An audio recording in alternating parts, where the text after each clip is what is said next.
Hi, this is Jonathan Milligan. He's joining us today for Working with SMEs. I'm so pleased to have this subject matter expert in blogging. Jonathan has really figured out the whole game of blogging, and I'm really pleased that he's willing to join us and talk about his new book. Jonathan, you want to tell us a little bit about your book and a little bit of the story behind it, and then I want to ask you a couple questions for our audience. Absolutely. Well, thanks, Peggy, for having me. And I'm always excited to have an opportunity to try to help more people. This thing called blogging, we could also call it content marketing. We could call it get your message out there to the masses. It can be called a lot of things. And I think what I have heard from students is I've tried to teach my students how to get their passion out there to more people. Whatever subject or topic or expert that they're in, they have struggled with the process of what are the exact steps? What are the steps that I need to take? I need a clear path to know what I should be doing, first of all, and what I should avoid doing. And so from out of that, I really began to think about how can I try to take this big ambiguous thing of trying to create an online platform and boil it down to a few steps that somebody could literally use as their own business development program over the next couple of years, regardless of what topic that they're an expert in. And so that's what led me to go down the road of putting together this blogging success pyramid, which I break down and teach in the book called the 15 Success Traits of Pro Bloggers. Great, thanks. And we're going to have your book available through Amazon on our site, so people should be able to go off to the side. I think it'll be to their left of this blog, but it'll be off down the side and be able to click on it and buy your book um, on our site. So thanks. With that, I had a couple questions I wanted to ask you. Um, a lot of my readers are writers. They're bloggers in things like healthcare and training and issues like that. And I think they're going to be most interested in talking about the next couple of kind of things. First of all, you start off in the book. You talk about the blogging pyramid of success. Do you want to talk about the pyramid a little bit? And by the way, I'm also going to feature the pyramid in the blog, so people will be able to see it while you're talking about it. Sure. Well, it is the simple one-page framework that explains the whole book. The book goes into more detail of each of these different traits. But what I try to tell people is you need to conquer one level before you progress to the next level. And so the way that the pyramid is designed, it's a success pyramid, is if you're just getting started and you are at this place where you're trying to figure everything out, then you need to start at the bottom. And the bottom is I talk about the 5 mindsets.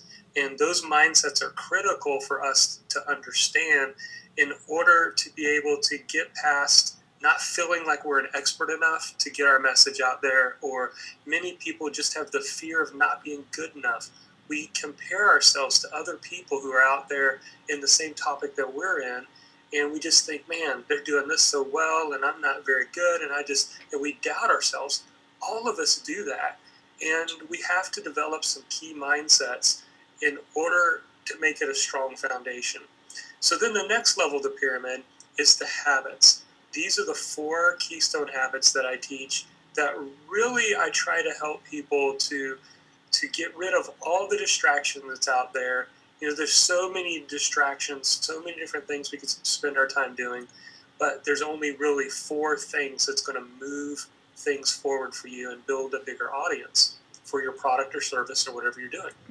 And then the next level I get into, once we got the 4 habits as a foundation, we're going to move into the next level, which is all about systems. And there's really 3 types of systems. Systems is what helps us get out of me having to do it all myself to I can automate some things to get done for me. I can get other people to help me do the things so that I can focus on the areas where I really make a big impact. Right. And so people struggle with that. They either want to hold on to it themselves or they don't think they can afford to get help. And so I kind of walk through in very specific detail what those 3 systems are.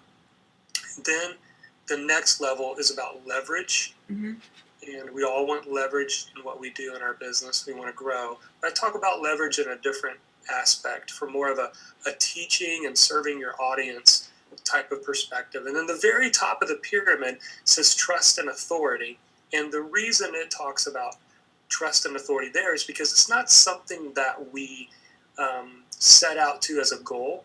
It's a result of serving your audience well. If you serve them well, and if you provide the products, the resources, the answers to their questions, over time you're going to build that trust and authority, and that's what's going to help you to become an expert in whatever niche that you serve. So in a nutshell, that is what the blogging success pyramid is. And I tell people, you can't conquer all 15 of these this week.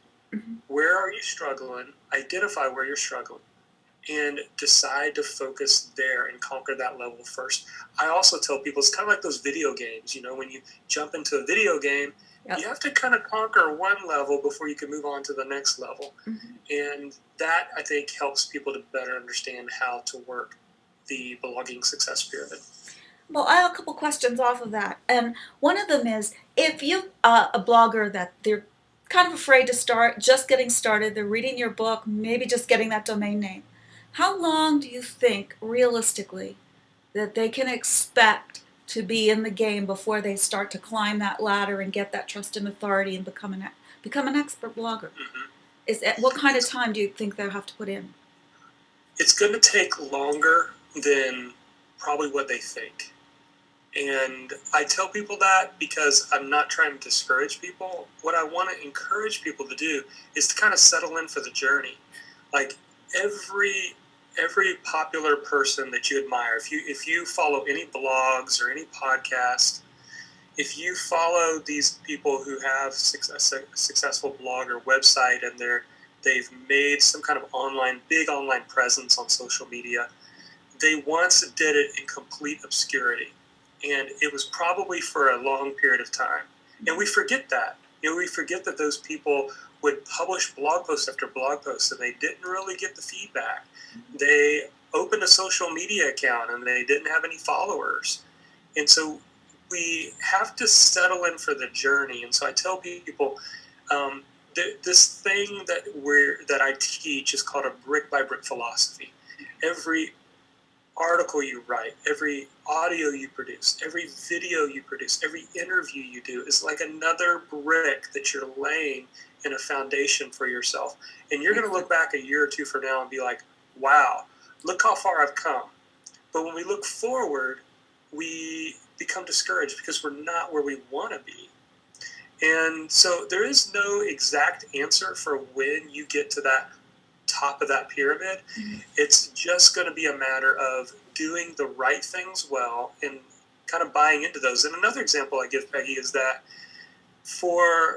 if you take the successful people who've made it to the top of that blogging success pyramid, mm-hmm. if everything was taken away from them and they had to start it all over again, they would reach success twice as fast. And one of the reasons why mm-hmm. is because they're not doubting themselves. They're not struggling with those mindsets because they know they've been there, done that sort of thing. And so if we can borrow the success of others, I tell people, borrow my success and the confidence that I have in this teaching framework and just buy into it, it's going to help you get there faster. But what happens, Peggy, is we doubt, we don't take action because our actions come from our thoughts. Mm-hmm. And if our thoughts are winning thoughts and a mindset that we do have something to contribute and that the things that we do give out are helpful to other people and that they need our message and that our message is needed in the world, if we believe in those core fundamental truths, we'll get to success faster because we're not sabotaging ourselves. Makes perfect sense, and that's really the base of the pyramid. So the other question, and I had a couple of stock questions here, but this leads to a few different things. Is it possible that you can find yourself that maybe you think you've conquered the first level, you think you've conquered the second level, you're getting to the third level, and then you find you might have to backtrack sometimes and rebuild and maybe strengthen some skills that So that it's not a completely linear journey is what I'm saying. Absolutely. It happens to me all the time. Okay. You know, I was just out of town for a couple days. I came back, and the first 2 days I struggled. I wasn't in it mentally. I was a little bit tired. I was trying to get some things done, but I wasn't. And I had to come back to the four Keystone Habits that I teach, because I really follow that. And I said, you know what? I need to choose something right now that is in one of these four Keystone Habits to start working on.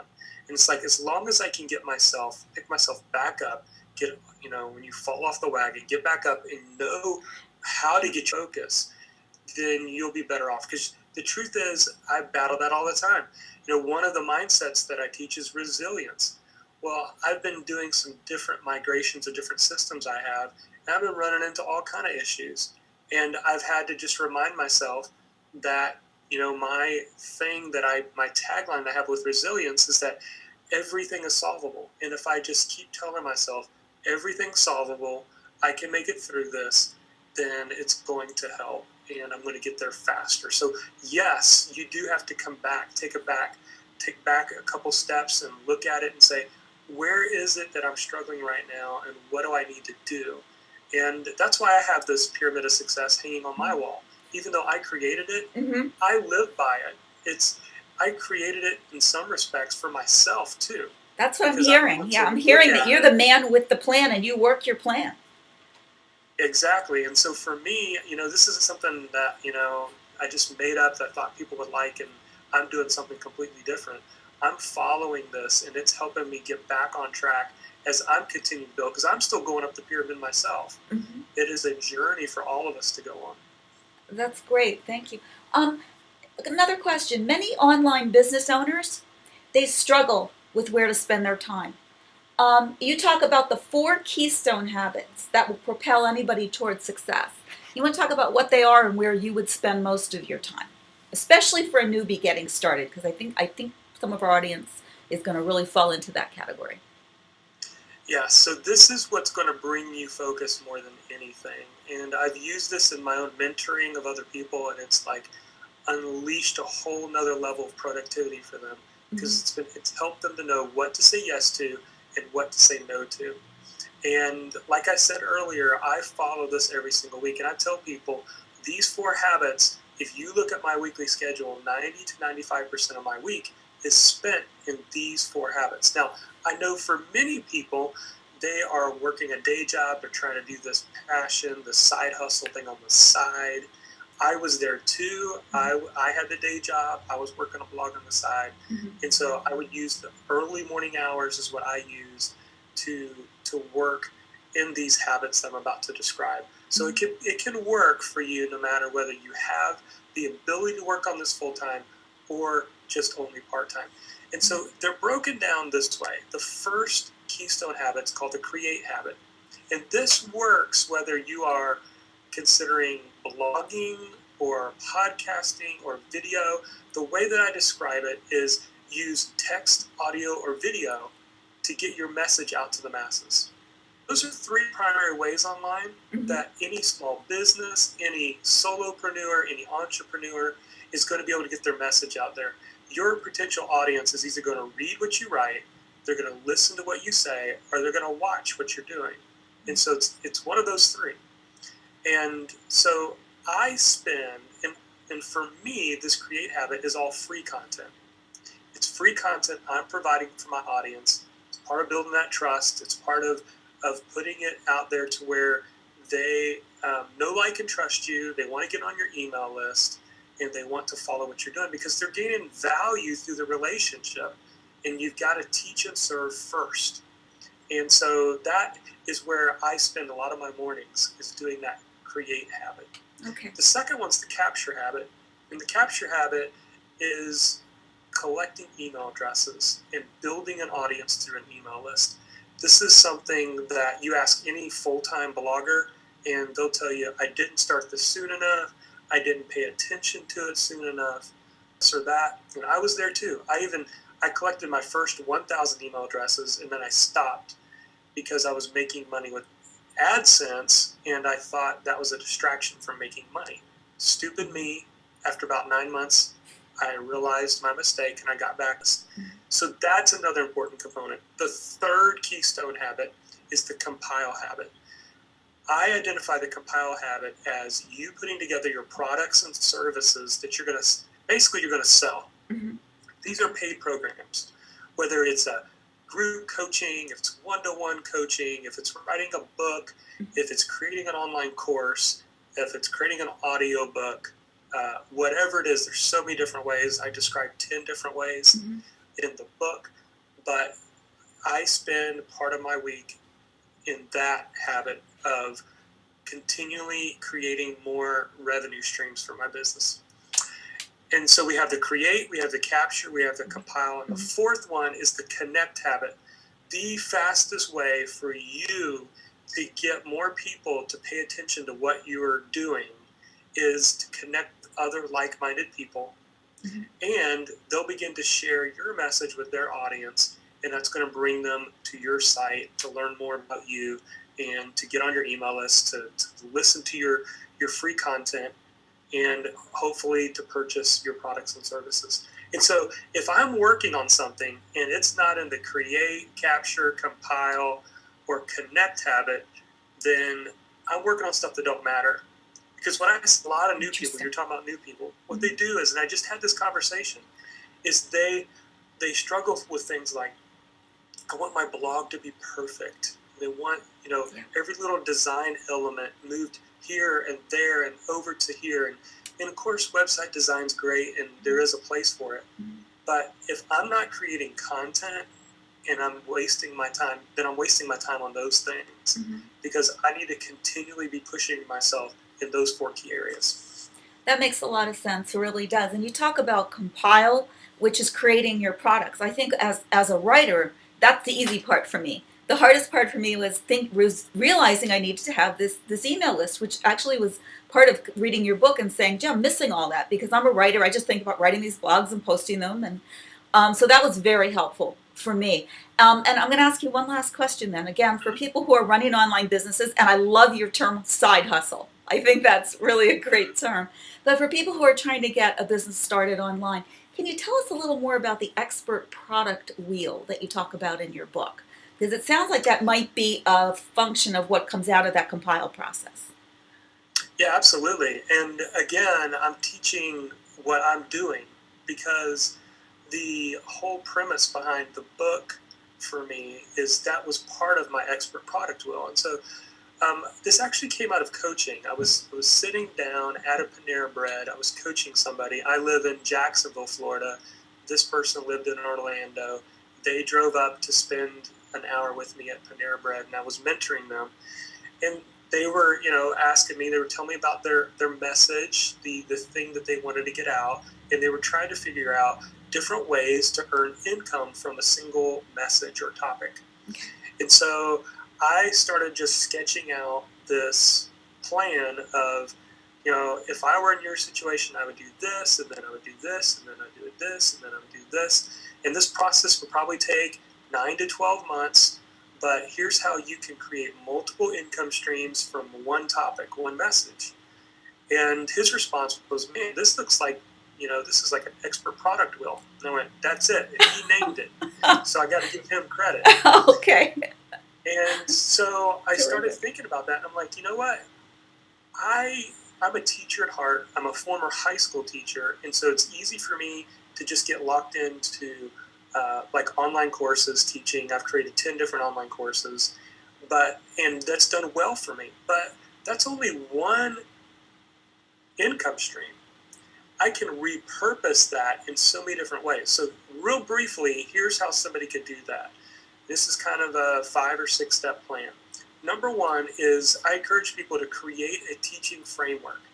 What I've done with the Blogging Success Pyramid is the very center. It is whether I'm coaching or I'm doing a keynote talk or I am creating a course or I'm writing a book, it all comes from the central teaching framework. Now, there's lots of different ways. You don't have to just use a pyramid. Popular people, Jim Collins has used concentric circles, 3 different circles. Stephen Covey and the 7 Habits of Highly Effective People. He just created his own kind of design. If you have ever read that book, One of my favorite books. Yeah, great book. Yeah, you can do. I've seen people do a ladder. I've seen people do a stair steps with each level. I've seen people use all kind of graphics. I mean, literally, it's unlimited.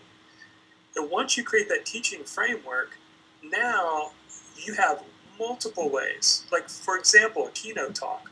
With my blogging success pyramid, I did this just a few months ago. Someone asked me to come speak at this podcast event. So I taught my keynote entirely on the bottom, the 5 mindsets. And that was just one piece of it. And then I said, you know what? This is also part of this blogging success pyramid. It's also part of a book where you can go deeper. It's all very integrated. And so start with the framework. Then I encourage people to take the framework and write a book. I took the 15 traits and created 15 chapters for my book, where I explain them in more depth. From there, I made sure that I not only had a Kindle, but I had a paperback version. I recorded audio and made it an audio book, and I'm doing all this stuff for free, other than my time. And then so I'm already up to 3 different income streams. From then, I've got my coaching page, mentoring page, where I use this. I find out where they are, what they're struggling with, and I use this main infographic to help dive deeper and help them. Okay. My online university that I have, it's a membership site, that dives further into the book. If the book is the what, the university is the how. Got it. And so people can go deeper with that. And that's bloggingyourpassion.com? Yeah, bloggingyourpassion.com. Okay. And you can get to Blogging Your Passion University from bloggingyourpassion.com. Great. And then the final way, and I think I covered them all, is like hosting an event. And I'm actually doing that in October.